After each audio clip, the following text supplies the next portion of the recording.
On the spot news media, we got the latest news. We don't care about the views, we just representing right. Put local news internationally every night. On the spot, wave that Jamaican flag from left to right. Let's get it right, y'all know the type. We ain't dealing with the hype. We make it take flight. Yeah, man, my viewers and subscribers, what go on. A blessed and wonderful Thursday morning to each and every person out there tuning into On The Spot News Media. Now, my peeps, you don't know how we do it over on this side each and every morning. We have to give thanks and praise to the Most High Creator for the preservation of life, because life is indeed the greatest. So, in the morning, my peeps, I have a few stories to share with you, the regular members of Chan Public and also members of the diaspora. So please like the video, share the video, watch the entire vlog so you can get a full understanding and a better appreciation of everything we are going in Jamaica. So watch this now, my peeps, in the morning, yeah. We're going to kick it off with an update. An update coming out of the Old Hope district in Westmoreland, where the mummified body of Viola Destin was discovered on July 6 at her home. Now it is stated that her caregiver, who has since been arrested by the police, a 54-year-old Gina Robinson, stated that she was not saved and the Almighty Creator told her to preserve the body, as she would have been resurrected on the 6th of July, the same day that the police found her. Boy, may I tell you, clean clothes, mad people, they both enough. Now, I stated something in yesterday's vlog, and the aging expert, that's Professor Denise Eldermeyer Shearer, is basically saying the same thing. Now we're going to hear from Professor Denise Eldermeyer Shearer as she weighs in on this horrific finding. Now listen. Total horror and disgust. Horror that something like this could happen. Wondering how it took a year for family and friends to wonder where the old lady was. And disgust that a caregiver would do that to somebody. It makes you wonder who was paying the caregiver in the meantime. Was money coming from overseas? It's significant that it comes now when we've just finished discussing for the Care and Protection report that was tabled last week, the whole issue of caregivers, management of caregivers, regulation of caregivers, and it just highlights the importance of last week's report.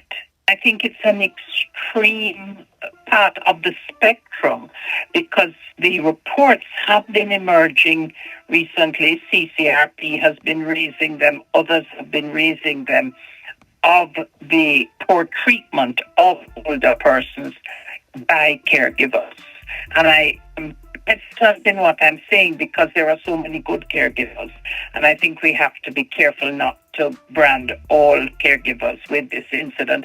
But certainly for relatives, especially those who are abroad and sending money, to make sure that you also have somebody checking on the person and checking to see that the caregiver is caring for the person.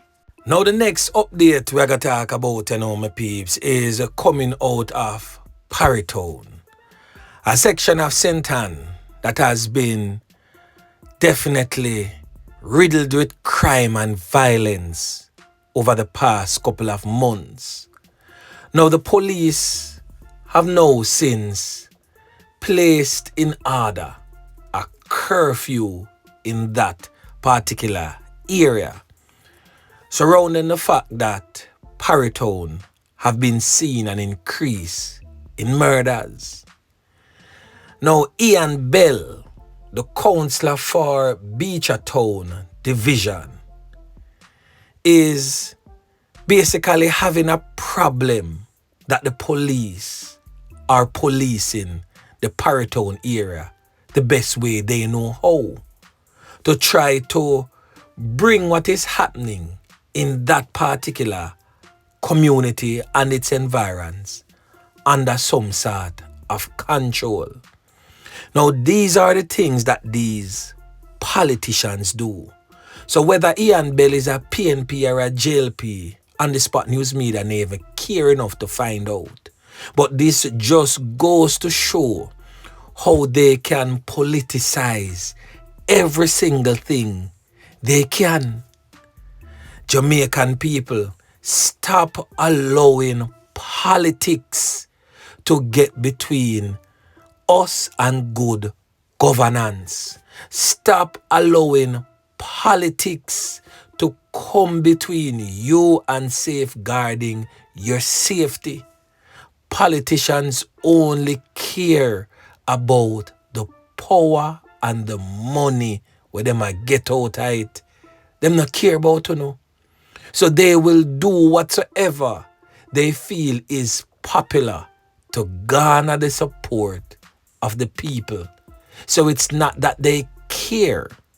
It's just that they want to stay in power. So residents of Paritown in St. Ann have taken issue with the decision by the police to impose a 48-hour curfew in response to the double murder on the weekend. The residents say despite the deadly attack, the security force measure was not warranted as several neighboring communities have had deadlier incidents without a similar response from the police. Well, guess what, Paritown residents? You do not know the intelligence that the police have why they have responded to the incident in your community in such a way. You don't know the intelligence that the police have. So you cannot feel like every situation warrant the same response. You know, have to think. Now we're going to hear from the big fool councillor, Ian Bell from Beachertown Division, as he spew a bunch of rubbish from his mouth. And then, of course, we're going to hear from the acting senior superintendent of police who are in charge of the St. Ann Police Division, Rowan Elliott. Now listen. So we have a murder Friday night in Ocharias Town. And since the start of this year, Ocharias Township have had many murders. And we have not had one curfew in Ochi, nor one locking down. If you look around Paritown now, every shop is locked now. It is so much unfair, right? They take disadvantage, yes, of the little man. I have been the councillor here for 18 years now, and it is the first that we are having a curfew. I can tell you, more guns used to bark in Paritown than dog. Now we have more dogs barking than gun, but yet now we have curfew. I think they need to come with better strategies that the persons will accept. We do not know exactly what is happening, and Paritown is one of our hotspots, and it may have been as a result of the kind of presence that we would have had inside here over time, why we did not have such an incident in over 2 years.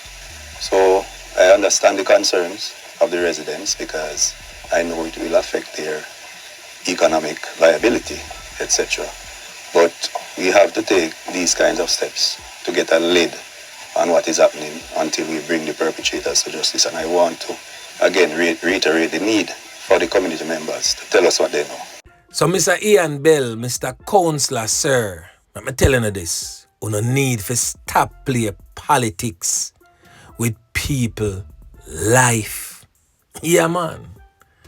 Now the next thing that we're going to talk about, my peeps, is that Jamaica is being credited for its management of crime by at least 2 leaders of CARICOM.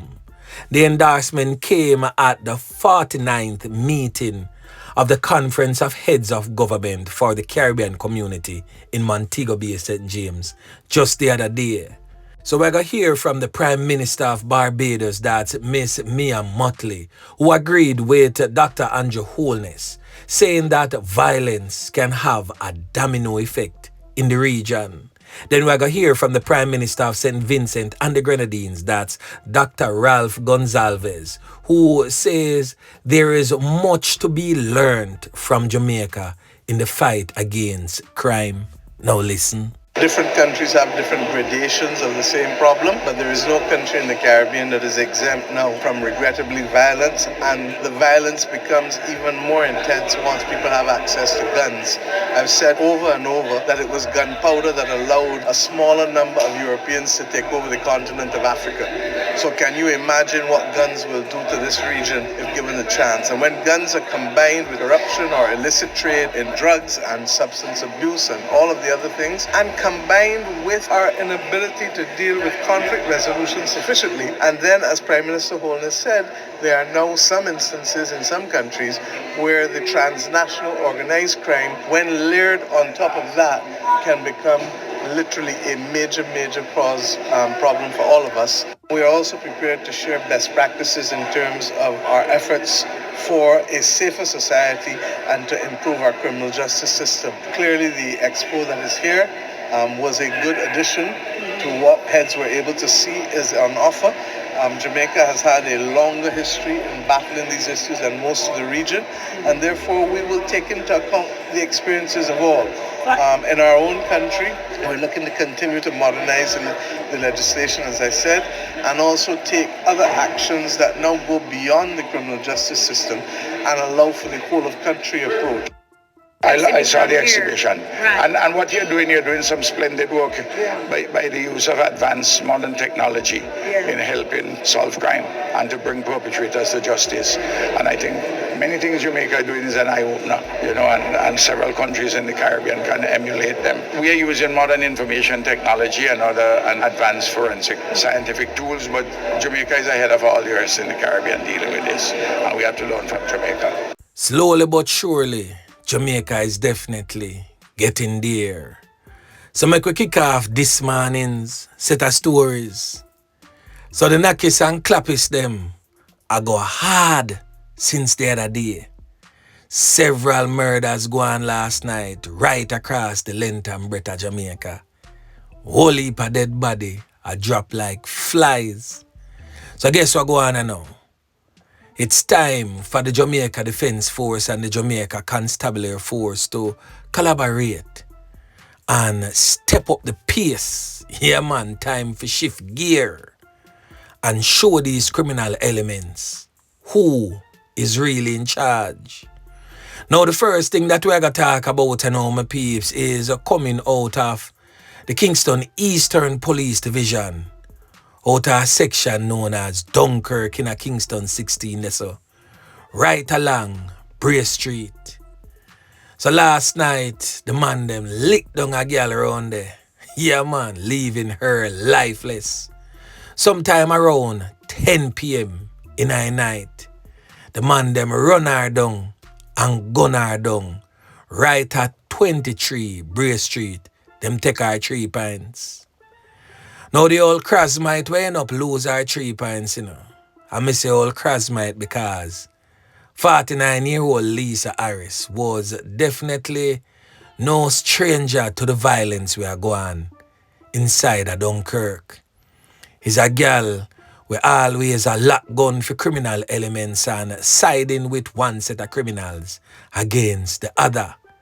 Now last night she take her last breath as members of the Wellys Kelly gang take her 3 pints. Yeah, man. So this criminal element are presently on your screen. The picture to the right of him, the picture in the middle of him. The picture to the left of him, same one. So you can see say is a brother will take many different shades and look different at different times, at different intervals. But the picture to the right on your screen, it not look like Zachariah Z. For those who old enough to remember that storybook, Zachariah Z, the dumpling head. Yeah, man. And for those who don't know what me I talk about, just go type it in on Google and you will see what come up. So this criminal element here is presently behind bars. Richard Higgins is said to be the one that sent out the hit on Lisa Harris' head. It is stated that she was targeted because she's a complainant in a case of knockings and clappings against Higgins and other members of the notorious Wellys Kelly gang stationed in Dunkirk in Kingston East. So, you see right which part that go on is definitely an area of concern, and the risk of reprisal is definitely high. So right now, police them need for plug right off this so and make sure say no other knockings and clappings no go on. Boy, me I tell you, the thing rough. Now the body of Lisa was seen partially undressed. She not have on her clothes. Clad in a black underwear with her brassiere down almost around her waist, laying face down with her feet hanging off the bed with what appears to be some whole heap of corner wounds to the upper body, which is definitely the back and also to her right arm. The man them deal with the situation grimy. Police them come on the scene and them observe that the door to the room to the rear of the premises was kicked in by the criminal elements. So the man them go kick off the door and go in, they go gun her down, brawling. Yeah, man. Now the next fatal knockings and clappings were going on in Jamaica took place over there in the troubled, war-torn, crime-riddled St. Andrew South Police Division, right along MacArthur Avenue. Yeah, man. Now we get to understand, say, a man known as Robandro Allen, 32-year-old, who come from 28 MacArthur Avenue, Kingston 11, get caught up and was left lifeless. It is said that criminal elements armed with handguns approach him and can him up, leaving him lying there lifeless. Police officers came on the scene, but definitely too late, as he was pronounced same place on the spot. And still in the St. Andrew South Police Division, another fatality took place, this time along Henley Road in Olympic Gardens. Now the male has not yet been positively ID'd by the police, but we know that the police them seem spread out like a sheet along the roadway, no longer among the land of the living. Now the next fatal knockings and clappings took place over there in Islington, St. Mary, in a place known as Albany. Now a 55-year-old higgler was found lifeless in his bed on Wednesday morning. Now the 55-year-old has since been identified as Elvis Moore, but them call him Speng or Sopa in our streets, said to be of a top Albany address in Islington, St. Mary. He was found with a portion taken up wounds to his upper body. Police reports are that sometime around 12:30 a.m., residents heard what sounded like gunshots coming from Moore's one-bedroom board house. Upon checking on Moore around 5:45 a.m., a relative found that the door was forcibly open and the 55-year-old Igla was laying in a pool of red substance leaking from his body, lifeless. The police were alerted, and upon their arrival, the 55-year-old Igla was observed on his back in the bed with several corner wounds to the right side of the body and head. He was pronounced, you know what, same place on the scene, according to the police, who stated that there were no signs of robbery. Now the 55-year-old loss of life bring to 16 the amount of fatal knockings and clappings that has taken place in the parish of St. Mary since the beginning of the year. The St. Mary police are presently investigating and are basically assuring the residents that all efforts are being made to bring those responsible to justice and to maintain the peace within that particular community. Boy, may I tell you, my peeps, the knockings and clappings continues. Now, the next fatality that had taken place is in the Garden Parish of St. Ann, the same parish where the Full councillor have a problem when the police are trying to put some curfew measures in place so that residents stay off the road to protect themselves. Now this time, the fatal knockings and clappings go on in a runaway bay, right along the runaway bay main road, a place known as Truck Stop, right in the vicinity there. Now, the body of the lifeless male has not yet been positively ID'd by the police, but we know say criminal elements pull up on him at a bar and name him food and broke the plate. Yeah, man. So the runaway bay police is presently investigating. Now, the next fatal knockings and clappings that took place is in the Manchester Police Division, right in a Mandeville there, so. One little bad place in a Mandeville known as Mike Town. A long time around a Mike Town and one dangerous little spot still, you know. So a brother known as Ricky end up losing 3 points round a Mike Town Wednesday night. Now preliminary reports are that sometime around 10:40 p.m. the man left a bar and was chased by 2 criminal elements who opened gunfire, hitting him multiple times before fleeing the scene. Sources stated that the man was reporting to the police as a part of a bail condition after he was charged in relation to a knockings and clappings incident. So the police are probing whether that incident is linked to his fatal knockings and clappings. So up to early Thursday, detectives were processing the scene. So the Manchester police have since launched a manhunt in search of the 2 suspects. This latest incident is the second gun attack in Manchester within 45 hours, following Tuesday's fatal knockings and clappings of a man in Huntley district.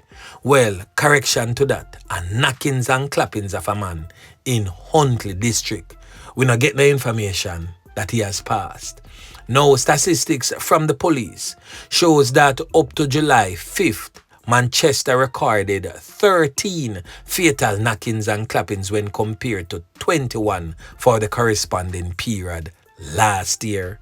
Boy, me I tell my peeps, the thing rough, the knockings and clappings continues. And still in the Manchester Police Division, 45-year-old Fitzroy Blake, otherwise known as Rasta, said to be a carpenter from the area of Finegrass district, is now facing criminal charges after he allegedly pulled out a firearm at a police during an encounter in Finegrass district on Saturday, July 5th. Now, he has been charged with possession of a prohibited weapon and assault at common law following the incident. So reports reaching on the Spot News media would suggest that sometime around 3:30 p.m., officers were on patrol when residents alerted them to a man walking with what appears to be a firearm. Upon the arrival of the police, Blake allegedly pulled a firearm from his waistband, prompting officers to open gunfire. He was conned up and seriously injured. He was, however, taken to the hospital for treatment, and following a question and answer session on Tuesday, he was formally charged. Luckily for him, he's still among the land of the living. Yeah, man. So any side of the bed where him sleep on, me think him need to go back right there, so go rest him head. Now the next fatality, my peeps, took place in the Westmoreland Police Division in a section known as Bethaltown, right at Belvedere, right there, so. Now the man who was on the receiving end of them fatal bullet there has since been identified as 45-year-old Christopher Dillon, said to be a labourer of Belvedere in Westmoreland. He was taken out in a hail of bullets by armed criminal elements who run him down and gun him down, leaving him lifeless. The criminal elements escaped in the area on foot.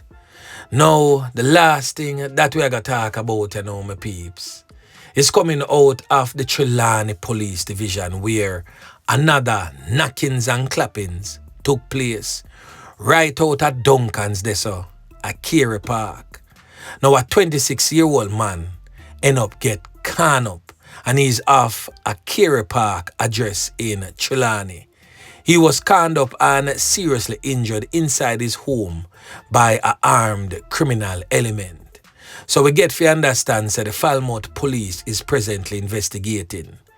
We now gonna call him name because we are trying to figure out if the 26-year-old is a criminal element and a next criminal element come take him out.